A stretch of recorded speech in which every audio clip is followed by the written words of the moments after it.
In Resident Evil 2, there are a few alternate costumes you can unlock, and the way to unlock them is pretty straightforward. All you have to do is in the A scenario, you need to make it to the Raccoon City police station without picking up any items on the normal difficulty setting.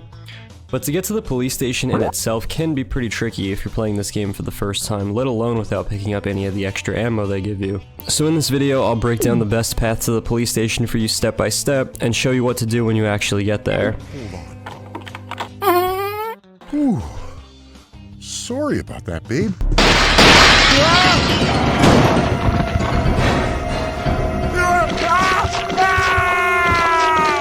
So the first thing you're gonna do when you start the game, first area of the game, right? Facing the camera, you're gonna go to the right, make a sharp right, you're gonna hug the stores, then you're gonna come back down towards the camera, but still hugging the car right here. I think that's a Thunderbird, I believe. I'm not entirely sure. It kind of looks like a Thunderbird. There's some cool cars in this game, but anyway, the alley now. So now, slowly walk towards the camera, and then you're gonna sneak in between these two zombies here. If you run straight ahead, you're in Kendo's gun shop though. Dude, what the hell are you doing even watching this video? Dude, look at you go. You're a friggin' pro. You're already a quarter of the way there. Now you're in Kendo's gun shop. You're gonna say your sweet goodbyes to him.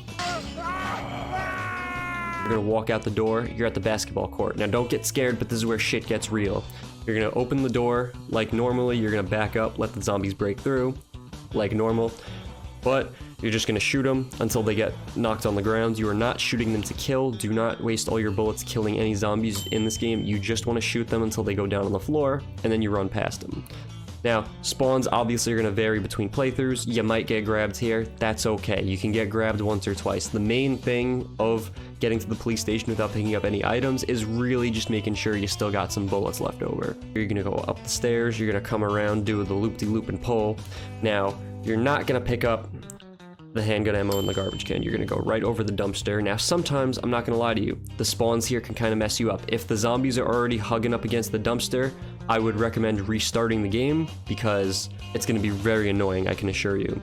But the normal spawn is the lady zombie is gonna be facing the wall, the other dude is gonna be far enough away that you can just jump down and slip right past them. You're gonna hug the left side of this wall and keep hugging it. And sometimes the zombie at the end of this alley can kind of mess you up. As you can see, he grabs me here, the little sucker, the friggin' SOB grabbed me. He got me good. But it's okay, because we're still in the fine zone. As long as you're fine, you're fine. So now you're gonna go through the gate.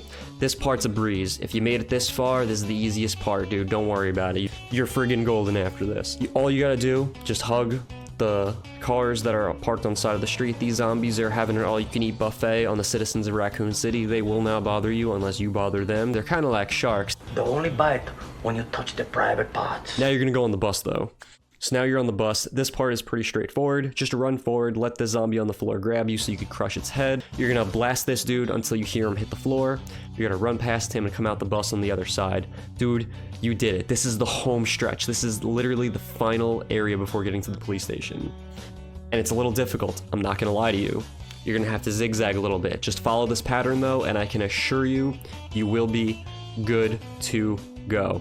You gotta bob and weave through these zombies. It's a very difficult pattern to get down. This might even take you 1 or 2 tries if you're trying to do this no damage, but this is the most optimal path. And now, dude, home stretch, you're in the police station. It must be over now, right? That's what you think, but wrong. Now you gotta deal with Brad. Our former compatriot from Resident Evil 1 is now zombified at the bottom of the steps, so what you gotta do is you gotta kill him. But first, I highly recommend picking up the green herb that's in the courtyard if you got bit at all on the streets, and also going into the main lobby of the police station to grab the handgun bullets on the counter, and that should give you enough to take care of him.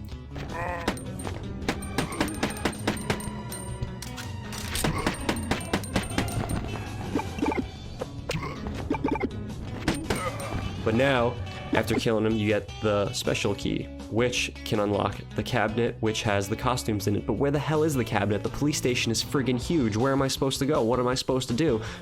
Just calm down, dude. You sound goddamn ridiculous. Get a hold of yourself. We got this, dude. Now we go back into the police station. Do everything as normal. Go get the card key from Marvin. You're gonna unlock the doors in the hall with this.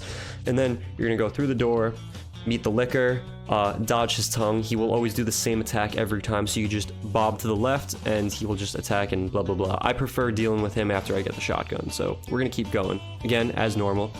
You're gonna come to this hallway now here with the staircase. Now, there's a lot of zombies in this room. I highly recommend not using all your handgun ammo. I recommend actually going up to get the unicorn medal and the shotgun in the STARS office first, then coming back down here. Because then you get this super sick multi-kill, pretty nice, and you only use 1 shotgun shell, maybe 2 if you're feeling generous, if you're feeling ballsy, to kill the other zombie that's here. And now, you go to the little save room under the stairs, and boom, the locker is there, sitting in the corner, waiting for you. It's been waiting for you this whole time, and you friggin' did it. You bastard, you did it. Honestly, I don't even think you needed this guide, dude. You literally made it all the way here, and dude, you didn't even need the guide. This was all you, man. This was all you. I guarantee it was all you.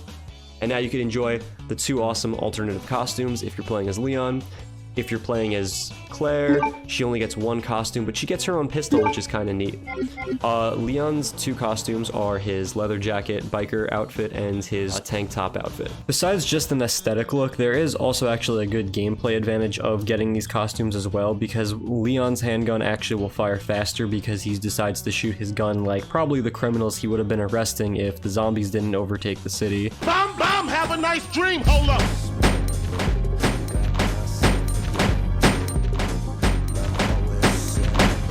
I want to actually throw in a fun piece of trivia here that makes this joke even funnier, is that Leon is actually an Italian American, so do with that what you will. And Claire gets the Colt revolver, and it's just really friggin' good. It sounds awesome. It has a shorter clip. It obviously only has 6 bullets in it because it's a revolver, but it shoots really fast, and it looks really cool firing it from the hip, and it has its own sounds too. It's just really a blast to use, to be honest. It's probably one of the most fun weapons in the game. And on a final note, just for the B scenario, of course, since you start in a different street section, you do not have to do this if you did it in the A scenario because of Resident Evil 2's zapping system. So if you did it in Leon A, you won't have to do it for Claire B. If you did it for Claire A, you will not have to do it for Leon B. You will just have to go through the regular scenario as the B scenario goes, get to the locker room, do the same thing. But you do have to go around to the front of the police station to kill Brad again and get the key. It's not unlocked for some reason. I think that's an odd design choice. I would have just had it unlocked if it was already unlocked in the A scenario instead of having to kill Brad twice, but poor Brad, I guess, has to die again. So some additional notes here about Claire. I highly recommend just doing the same exact thing as Leon, except in 1 spot by the basketball court. I would recommend just actually tanking the damage here and just brushing them out of the way. I only suggest this because Claire's high power Browning holds less bullets than Leon's handgun does. So yeah, I hope you guys enjoyed this guide. If you enjoyed the video, like I said, make sure to follow for more Resident Evil tips and just Resident Evil stuff in general. I just like putting out, and anything horror adjacent I will also make videos on. So yeah, thank you guys for watching. Hope you all enjoyed. Catch you guys all on the flip side.